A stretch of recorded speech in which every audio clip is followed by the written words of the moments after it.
Hello, my name's Vicki Wusche and I'm doing a video from the Property Sources, and this is entitled Mortgage Myths.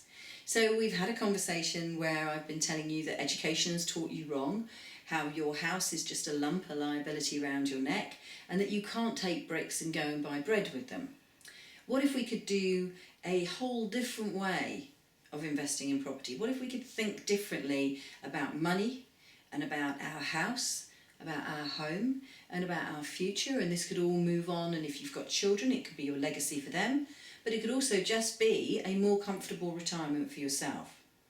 Now there is a video in the series that will actually take you through all the details of why your pension isn't going to support you. Just sort of as a tip of the iceberg, an introduction to that, to sort of start you getting thinking differently. What if we sort of think that you're part the way through your life and you're quite comfortable as you are now. You have the odd holiday a year, maybe you have 2 holidays a year. The kids are maybe coming up to going to university. Your mortgage is on a very preferential rate at the moment, and because house prices have increased and you haven't remortgaged in the past, you actually have a very low mortgage compared to the value of your property. So as an example, you might have a £100,000 mortgage on a £400,000 house.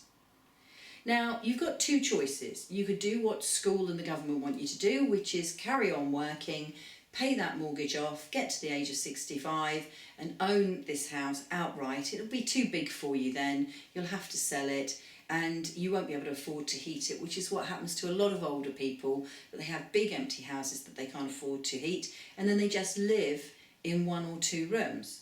Well, that just seems to be a waste. What if you released money from that property now? And I will show you in an example how all of this money works. But if you released just a portion of that remaining equity in your house and you started investing in property now, and let's say you've got another 20 odd years before you're prepared to retire. In fact, the way pensions are going, you're going to be chasing the retirement age anyway. But let's say you've got about 20 years. If you invested in some properties now, you could get income every month for the next 20 years from your house.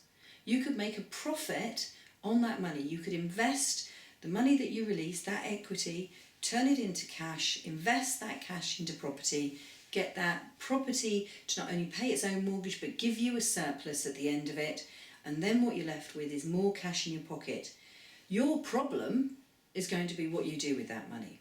Some of you might choose to save it and reinvest it. Some of you might choose to enjoy it and have some luxuries. And some of you, if you've got children, might want to put it towards school fees or university fees.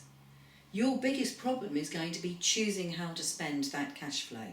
But your life will have more opportunities and you'll be less tied to that mortgage slave mentality that government and education wants you to.